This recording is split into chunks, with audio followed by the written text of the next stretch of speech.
Hey there, welcome back to Issue Central here at Issue 34. My name is Jordan Villanueva, one of your hosts here, and I'm here with Randy. Randy, can you go ahead and introduce yourself for all of our viewers? Yeah, I'm Randy Nagy. I'm the founder and CEO of Gentueri.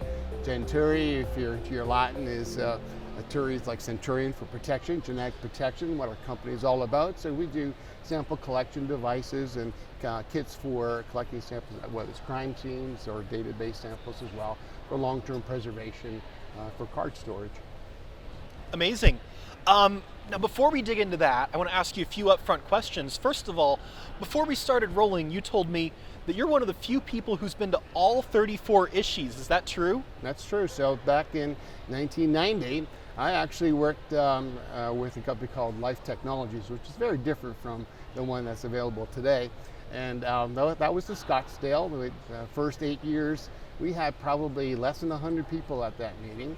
And I had a big double booth and showing all the new life technology stuff, and unfortunately the Promega person was running around with the chicken his head cut off trying to get things organized for the first meeting. So we had a very good time getting things going. But yeah, I joined Promega actually in '97 and headed up this meeting for 3 years. The last meeting that was actually at Scottsdale, so all those years from 1997 was in Scottsdale.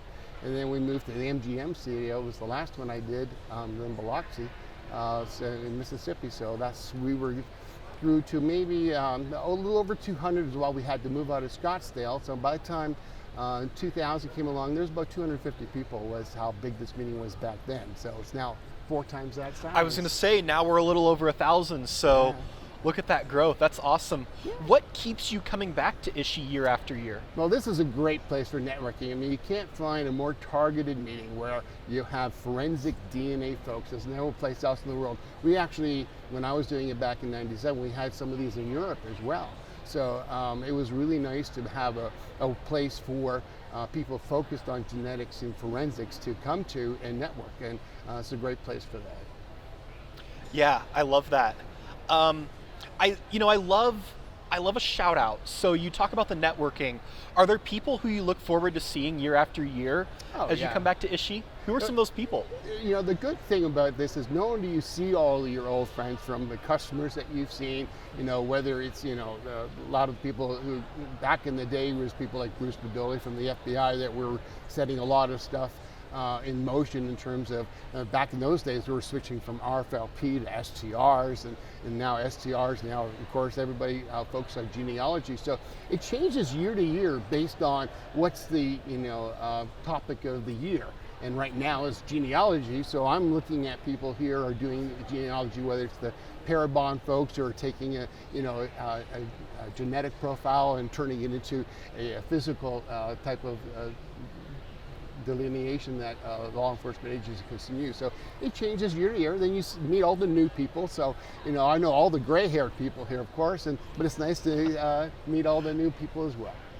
Yeah, I promise I'll get to Gentueri in a second, but the last thing that I wanted to ask you on this is, 34 years is quite a while to be in the forensics industry. How have you seen it change over that time? What are the biggest differences you've seen in those 3.5 decades? Well, the fun part, I happened to be in the right place at the right time when '87 was the very first DNA identification, and in 1990 when I came into the field through Life Technologies, Promega, and a company called GenMark and ourselves were the only people in the field. So it was all groundbreaking, everything was going from which enzymes are we going to use for RFLP. And then in 1995, we started the STRs, and actually when I joined Promega in '97, we launched the first quadruplex. And then, of course, now we're up to 32 or more loci. So as you go through and see the technology changes, a lot of it was focused initially on the loci being used. Then it kind of converted a little bit that, okay, well, wait a minute, we got so darn many samples, automation came into play. So each year kind of had, mixtures came into play. There was a whole year or two of figuring about how we can do mixture analysis. Now it's into genealogy. So you can kind of see, as the rhythm goes in terms of the focus on the technology. And so as we're focused on, it's like, oh, wait a minute, we got all this great stuff going on the back end.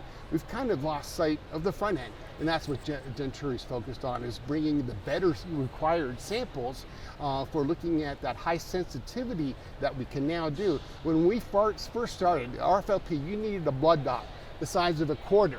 Today, we can now take this and swab it up, and 30-40% of the time get a genetic profile. Well, you need a great way to get that sample, and that's what we're all about.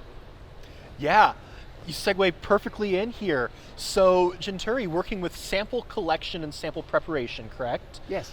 Right off the bat, can you just list to me some of the sample types that I could be collecting using your sample collection materials? So in forensics, you got both the database side and the crime scene collection casework side, and we handle both sides. And on the casework side, of course, swabs are by far the most popular way of collecting a sample. So we have actually devised various types of swabs for various applications. So instead of using one cotton spun swab, where cotton's great because it absorbs well, but the trouble with spun cotton, it's hard to extract the sample back out of it. So what we have is a layered swab, something like this. So this is our collect eject swab. So it's a cotton swab, but it's a layer. So what happens when it wets, it opens up very wide. So whether you're doing a buccal or whether you're doing a chest sample, then when you have that sample all absorbed, because it's opened up, we preserve it by desiccation. And therefore, it stays nice and open, just like a flock swab. So it extracts very well, unlike a spun cotton swab. So with that, then it just goes into a tube by ejecting it just like that and offered for analysis. Randy, I didn't know you brought props. This is amazing. What can I say? Love this. I'm a salesperson. What can I say? No, this is fantastic. Now, I know, in some of the notes that I was looking at before our conversation, you do have some new products that you're talking about here this year at issue 34. Can you talk to me about some of the newer technologies that you're bringing into sample collection and what that's enabling analysts and forensic scientists to do?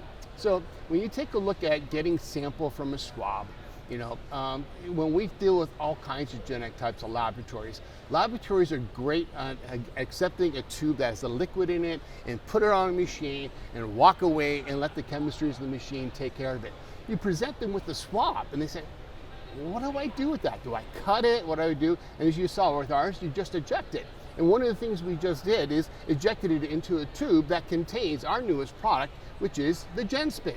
And the GenSpin product that you have in here, the beauty of this is they can now add their lysis buffer right to this, do their incubation that'll tease the sample out of that cotton that's in that sample and have the sample all ready to go. Then they would centrifuge this.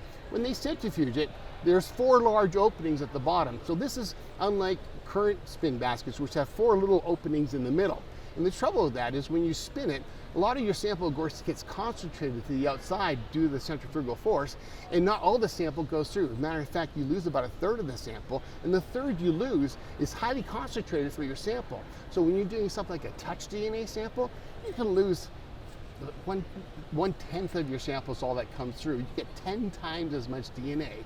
If I took 2 touch swabs and processed in this GenSpin basket versus the current spin basket, you'll get 10 times much more DNA out of this because it's got a dome in it that forces the samples to those 4 large areas on the outside. They'll break open during the centrifugal force to let your sample come through to the bottom. And now this just gets disappeared after doing the centrifugation, and you have your sample in your tube ready to process. That sounds very effective. Mm-hmm. And I definitely know that in a lot of these applications, we're working with such tiny amounts of DNA that having the right technologies to get as much of that as you can from your sample is critical to the process. Yeah. The other thing, this is just the beginning of a whole area, because when you take a look at the patents that I have on this, I can actually put various inserts into this. So you can imagine now, if we had like a sperm trap put into this, when you spin a sexual assault sample, then the female fraction will go through, the sperm gets caught into that sperm trap. Then so when you transfer this, then you would just take this to your second tube, wash it a few times, and then add your reducing agent and differential extraction right in your collection device. Wow, it's incredible. So for people who are out here walking around the exhibit hall, thinking about the problems that they're having at home in their lab or in their workflow, what what do you hope someone's thinking about before they show up in your booth? What are the problems that they're having where you want to make sure that they make it over to the Gentueri booth? So there's a couple. When you're taking a look at our focus is from the point of collection to the integration of the processing in the laboratory. And the problems people are going to face in that area is, first of all, how to do a good collection. So today, the problem we have on the collection side, whether it's in forensics and the changeover in law enforcement not knowing, oh, I got a kit, I got to collect a sample, how do I do this? So we're actually adding AI to our collection kits at this point. So not only does it make sure that they can walk through the process, but it has the checkpoints at every point along the way. Say, were you able to open the package correctly? Did you fill out this proper form, etc.? So it actually ensures that when the sample gets to the law enforcement agency, that everything has been done correctly, because that's the biggest failure rate, is the actual collection process. So that's number one, is have you found out a good way to collect a robust sample that you could use at the other end? The other side of it is integrating that sample into the process. And that's where things like the spin basket come into play. So the fewer touches that you have to it, where you can actually process your sample right in your collection devices. So those are the things that we are solving, is the chain of custody, so you have fewer transfers to it. Can I get a better sample out of it based on the way the technology is used to separate the sample from your collection device? And then can we now add in the newer technologies like AI to ensure that's even working better? You segue perfectly into the next thing that I was planning to ask you. With 3.5 decades in this industry, and going from what enzyme are we going to use, what loci are we going to use, all the way to now when we're talking about MPS and this high throughput automation.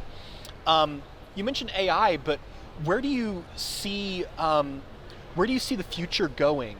In terms of the sample collection side of the entire workflow, what's next, or what are the growth opportunities as we look forward? So the growth opportunity from the 30,000 foot level is how do you bring software as a whole with the hardware side of things? So whether it's AI, whether it's RFID technology to identify things, and how do you merge those kinds of technologies and take advantage of them so that literally anybody, anywhere, can collect a robust sample and get it to a laboratory and have a successful result. Love that.